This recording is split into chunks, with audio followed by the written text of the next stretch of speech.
Este miércoles día 26, Patricia Almarcegui presenta su libro Cuadernos perdidos en Japón en la librería Patagonia aquí en el centro de Valencia.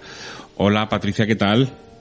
Hola, buenos días. Bien, gracias. ¿Cómo estás, Patricia? Bien, muy bien. Por aquí, aún en casa, aún en Menorca, hablamos desde Menorca. ¿Vives en Menorca? Sí, aquí en Ciudadela de Menorca. Ah, qué bien. Mi familia es de las Baleares, bueno, es de Mallorca y bueno... Ajá. Sí, ahí se vive bien, se vive sobre todo tranquilos, ¿no? Sí, muy tranquila. Un espacio estupendo para escribir. Para escribir, ¿no? Patricia, hablas un poquito de este libro, porque ayer hablando contigo te dije, es una guía de viajes, me dijiste tú, no es una guía de viajes. No es una guía de viajes, es un libro de viaje que está a medio camino. Bueno, yo tampoco sé si es un libro de viaje, está a medio camino entre ensayo, diario íntimo y personal y cuaderno de viaje, ¿no? Y bueno, pues recoge allí un poco un libro en el que he reflexionado mucho sobre la estructura y sobre todo el lenguaje de qué manera pues podía ir yo escribiendo un libro sobre Japón, ¿no? Y luego también cómo podía ir escribiendo y describiendo un poco una voz de una viajera, ¿no? Y bueno, recoge pues mis diarios de viaje, que son al final también diarios personales, y recoge mis viajes en el 2008 y en el 2018 y luego pues muchas reflexiones sobre varias lecturas, sobre bastantes lecturas de historia, de literatura, de cine, de sociología que he hecho pues en 10, 15 años sobre Japón. Patricia, ¿que has estado 2 veces en Japón? Sí, son 2 viajes, unos 4 meses en total. En total unos 4 meses en Japón. Oye, es una sociedad que tenemos que muchas veces la tenemos como referencia. Tú que has estado allí viviendo, ¿tú te irías a vivir a Japón? No, porque vives en Ciudadela, ¿no?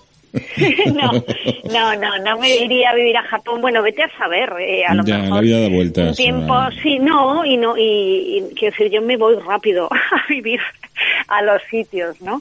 No es el lugar que haya elegido para vivir, pero sí que es un país al que desde luego me gustaría viajar muchas más veces y con mayor periodicidad, ¿no? No tardar 9 años entre un viaje y otro como ha pasado. Me gustaría ir muchísimas veces más, sin duda alguna. ¿Le recomiendas a la gente que nos escucha que ir a Japón es un viaje costoso? O sea, simplemente porque está muy lejos, porque la vida allí es cara, porque no sé cuánto valdrá una manzana, pero sé que vale mucha pasta, una sola manzana, ¿no? Sí, a ver, ahora los viajes, y desde luego antes de la pandemia a Japón ya se han abaratado, ¿no? Hay una diferencia importante entre lo que costaba un billete en el 2009 y en el 2018, es decir, que son más económicos. Sí, no son más económicos, eso sí. Sí, y luego la estancia allí nunca es tan cara como hemos pensado y nos han contado, al revés. Vale. Yo creo que precisamente porque las cosas están a un nivel más medio alto, pues eso significa que se puede elegir mucho más precios, ¿no? Entonces, ¿qué va? Luego allí la estancia no es para nada esa carería que nos han dicho. Vale. A lo mejor eran esas agencias de viajes a la antigua que nos vendía el viaje a Japón con todo y eran costosas. En esos 2 viajes que has hecho a Japón en tiempo de 4 meses y en una distancia de 10 años, ¿has notado la diferencia? ¿Ha habido un cambio en Japón? Sí, a ver, yo creo que el cambio que yo he notado es precisamente el nuestro, ¿no? El que se ha sucedido en este país, de tal manera que el segundo viaje en el 2018, pues las diferencias eran mucho más pequeñas entre nosotros y ellos que en el 2009. Y ellos, pues claro que han cambiado, pero ya te digo que como la referencia muchas veces para un viajero suele ser la de su propio país, pues la diferencia ahora es menor entre nosotros y Japón, sí. ¿Qué es lo que destacarías de Japón? Lo que destacaría de Japón, tantísimas o lo que más te gusta o de lo que más te gusta. En ese libro que ya digo que es es una larga reflexión de bastantes años sobre el país, pues destaco muchísimas cosas, ¿no? Entonces, ¿qué podría destacar? Bueno, pues un lugar común, un tópico que nos cuentan, pero que es así, ¿no? Pues cómo conviven dos sociedades, pues una muy tradicional y una absolutamente contemporánea, que también lo contemporáneo puede ser tradicional, ¿no? Pero eso convive. Luego una enorme sofisticación, una enorme también sencillez, ¿no? Pero unas cosas están muy elaboradas. En Japón, como digo en el libro, en una frase, ¿no? Nada parece que esté dejado al azar, nada se deja al azar, ¿no? Luego también ya desde el punto de vista del viaje y de una viajera, es un país que resulta muy fácil viajar por él, ¿no? Que hay una enorme seguridad, una enorme facilidad a la hora de coger los transportes, de llegar, muy veloz, llegar a cualquier sitio y qué sencillo viajar a Japón, ¿no? Y luego pues una cultura atractivísima, ¿no? La literatura, el cine, las representaciones pictóricas y visuales, ¿no? Es una enorme fascinación y atracción sobre esa sociedad, ya digo, sobre todo sofisticada y muy elaborada. Sí, porque como que, bueno, al menos desde aquí que puede ser falso, porque yo nunca he estado en Japón, no he tenido esa suerte, pero bueno, espero poder ir alguna vez. Como que veo el país así como tú bien has dicho, ¿no? Muy veloz, todo muy rápido, incluso tanto que podría llegar a resultar un poco angustioso, ¿no? Esa manera de vida tan acelerada. ¿Se nota así? ¿Se vive así cuando estás allí? No se nota así cuando se vive allí, cuando se viaja para nada, ¿no? Es verdad que está lo que diríamos para nosotros esa sociedad tan contemporánea, ¿no? Tan absolutamente moderna, cuando estás, por ejemplo, en el centro de Tokio, en el barrio de Shibuya, ¿no? Contemplando ahí la gente cruzar, pasar los trenes, ¿no? Pero al mismo tiempo eso contrasta con algo que precisa una sociedad como esa, tan contemporánea y tan veloz, que son muchísimos espacios de silencio, de reflexión, de mirar, ¿no? La naturaleza, de pasear escuchando todos los sonidos, ¿no? O sea, ese contraste es un contraste porque yo creo que es necesario. Diríamos que también ellos pueden vivir como viven, ¿no? Y en esa sociedad tan vertiginosa, gracias también a que han creado esos espacios tan contemplativos y tan silenciosos.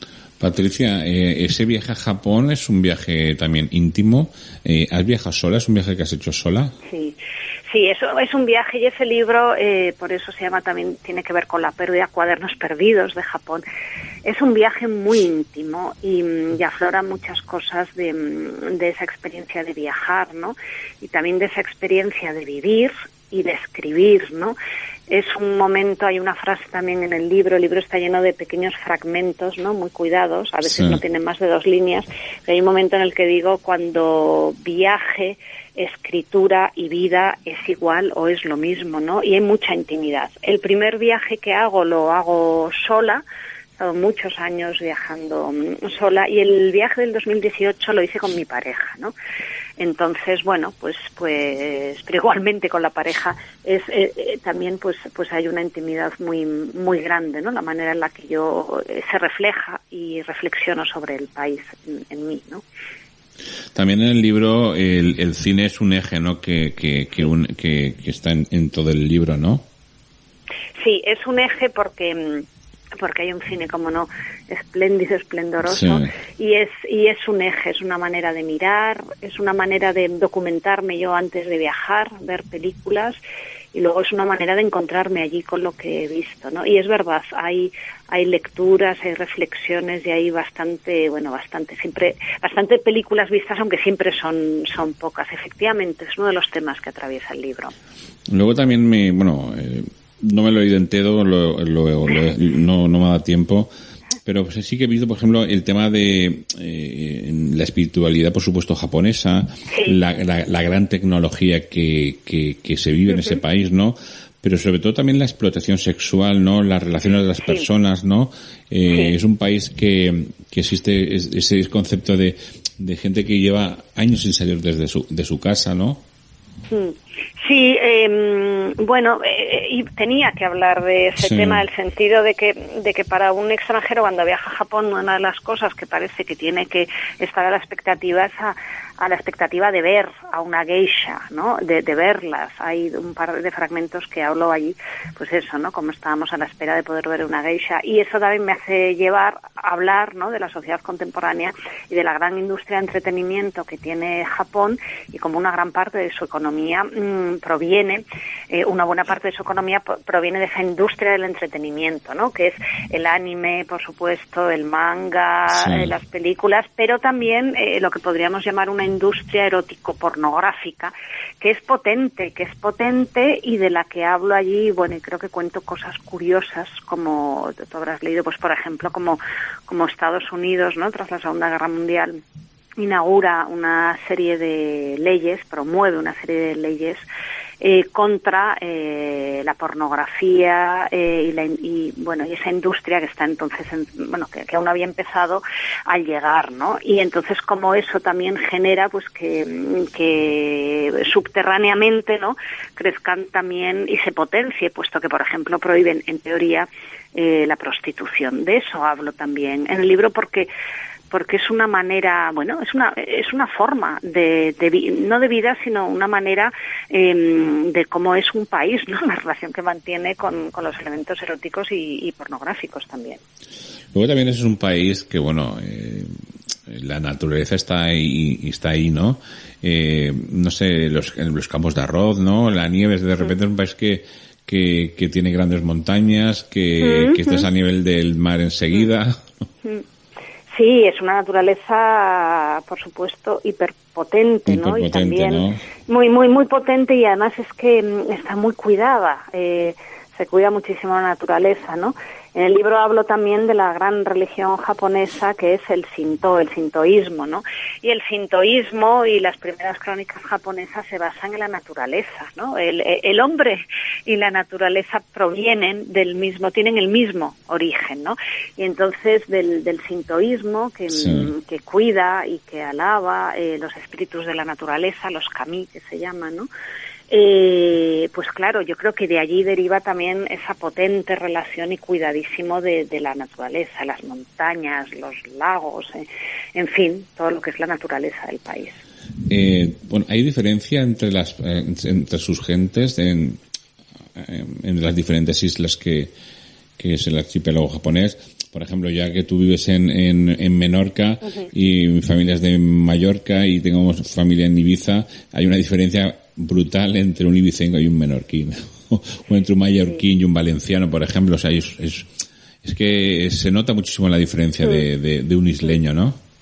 Sí, hay mucha diferencia efectivamente entre los habitantes de una y otra islas, por ejemplo a nivel Baleares, pero sí que es verdad que hay una condición, como podríamos decir, de aislamiento, ¿no? Me refiero ahora entre los japoneses y los menorquines, ¿no? Los que habitan en una isla están más aislados o han estado más aislados, ¿no? Y eso, por ejemplo, pues en Japón deriva en que durante 2 siglos y medio, pues apenas parece que tuvieran contacto con el extranjero, ¿no? Con Europa. Y bueno, yo creo que sí, que esa condición de aislamiento es común a todos los habitantes de las islas. Sí, es que aparte es un país que el feudalismo desapareció hace poco, ¿no? A partir de la Segunda Guerra Mundial, ¿no? Sí, se puede llamar efectivamente así feudalismo, ¿no? Hay un gran respeto, no me atrevo a decir gregarismo, ¿no? Pero hay un gran respeto, sí, a esas clases sociales, y se respetan mucho, ¿no? También lo que diríamos una época feudal pertenece a grandes dinastías japonesas, ¿no? Y sí, hay una parte de enclaustramiento y aislamiento que favoreció el que esas grandes dinastías, estirpes y familias tuvieran más poder sobre los territorios, ¿no? Eso sí que fue así, ¿no? Y yo creo que sí que existe una idea de gran respeto frente a lo que es ese gregarismo japonés. Todavía, ¿no? Sigue siendo importante ahí en Japón la figura del rey. Sería como en Inglaterra la figura de la reina, del emperador, me refiero. Sí, absolutamente. En fin, quiero decir, el emperador sigue teniendo un carácter divino, ¿no? Forma parte, Claro. divino, quiero decir, proviene de los dos primeros fundadores de la religión del sintoísmo, ¿no? Que son, bueno, eso ya ves, esos dos primeros o tres fundadores son los grandes espíritus de la naturaleza y tienen esa descendencia, ¿no? Los emperadores, y por eso tienen ese carácter divino, y ahí también es enorme respetísimo por ellos, ¿no? Porque aún queda. Patricia, ¿los japoneses son felices? En fin. ¿O son más felices, más felices los ¿quién españoles? Es feliz? Eso, ¿Quién bueno, es feliz? o momentos de felicidad. ¿Quién es feliz? Yo eso nunca me atrevo a decirlo, esa condición de la felicidad, Ya. porque nunca es eterna ni perenne, pero Sí. pero no lo sé. Yo no me atrevo a decir quién es más o menos feliz, ¿no? Porque bueno, tasas de suicidio alto hay en Japón, hay en Menorca, Sí. y bueno, no me atrevo a decirlo. Sí que me atrevo a decir que existe un gran gozo y goce en Japón de muchísimas cosas, ¿no? Pero bueno, sin duda también existe ese gran gozo aquí de otras cosas en España. No sé. Patricia, el día 26, este miércoles, está aquí en Valencia, en la librería Patagonia, ¿no? A las 7 de la tarde. Sí, es a las 8 de la tarde. A las 8 de la tarde en la librería Patagonia.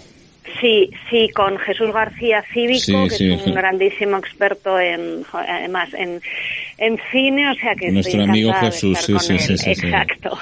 Y sí, a las 8 hay que reservar espacio. Vale. Y luego a las 9 menos cuarto firmaré libros para aquellas personas que no puedan entrar en ese aforo limitado. Pues bueno, estoy allí firmando libros, así que encantada de ir a Valencia, encantadísima. Pues Patricia, nos vemos el miércoles.